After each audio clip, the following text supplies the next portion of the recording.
Ukraine peace talks hit a wall of frustration tonight.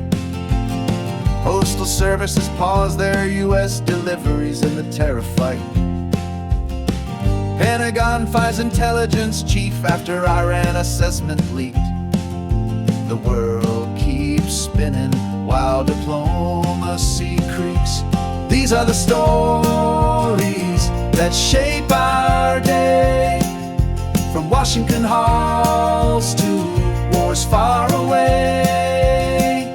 The news keeps coming, the world won't wait. We're all connected by a twist of fate.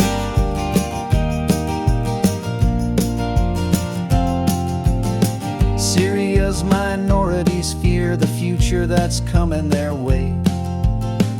Ukraine weighs trading land for peace to end the fray. Orlando painted over rainbows in dead of night, but the community came back to make the colors bright. These are the stories that shape our day, from Washington halls to wars far away. The news keeps coming, the world won't wait. We're all connected by a twist of fate.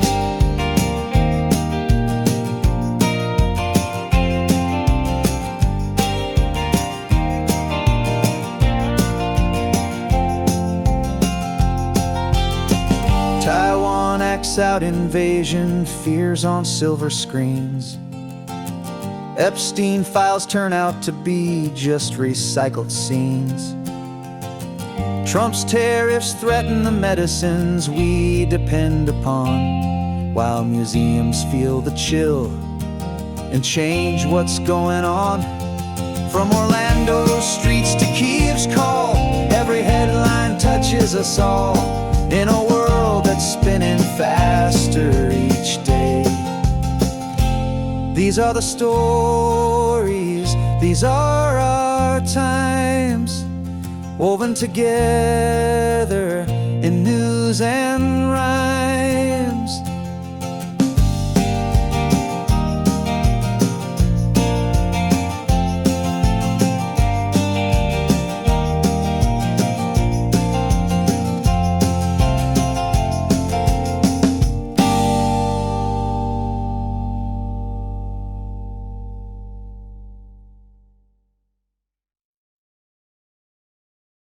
Good morning, everyone, and welcome to today's News Roundup.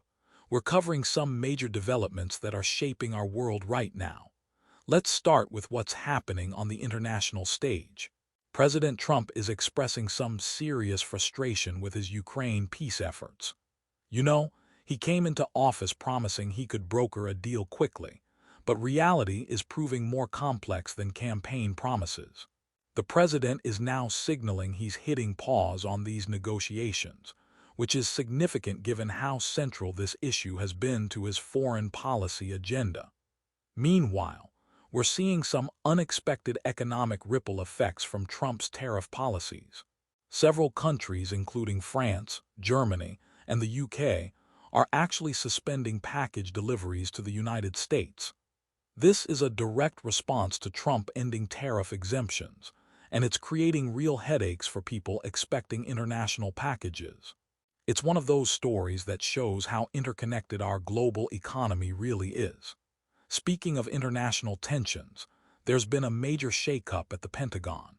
The intelligence agency chief has been fired, and the timing is particularly interesting because it comes just weeks after the White House criticized a leaked intelligence report about U.S. strikes on Iran.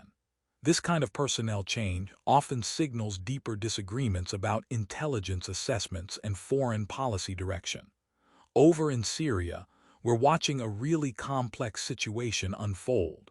The new leadership under President Shara is trying to establish centralized control, but minority groups are resisting and demanding more autonomy.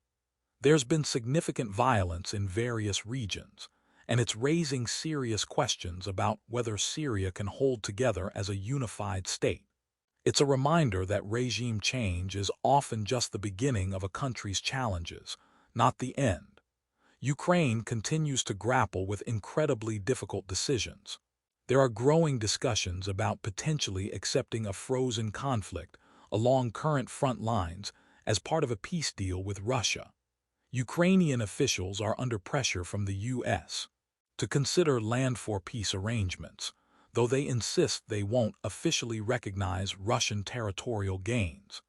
It's an agonizing choice between continuing a devastating war or accepting the loss of significant territory. Here at home, we had a powerful story unfold in Orlando this week. City officials painted over a rainbow crosswalk memorial for Pulse nightclub shooting victims, removing the pride flag colors overnight. But here's what I love about this story. The community didn't just accept it. They came together and repainted those rainbow colors, turning what could have been just another story about erasure into one about resilience and community action. The situation highlights ongoing tensions around LGBTQ plus memorials and rights. We're also seeing interesting developments in how countries are processing potential conflicts. Taiwan's entertainment industry is increasingly featuring scenarios of Chinese invasion in TV shows and video games. It's a fascinating example of how societies work through anxiety and prepare mentally for potential threats through popular culture.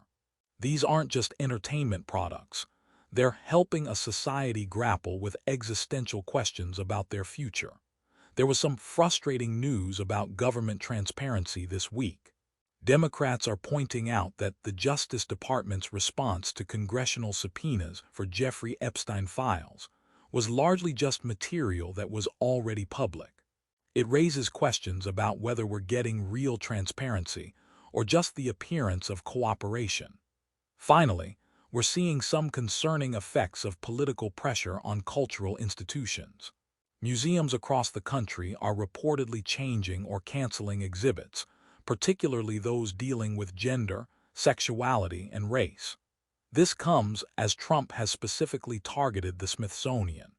It's creating what many are calling a chilling effect on cultural expression and educational programming.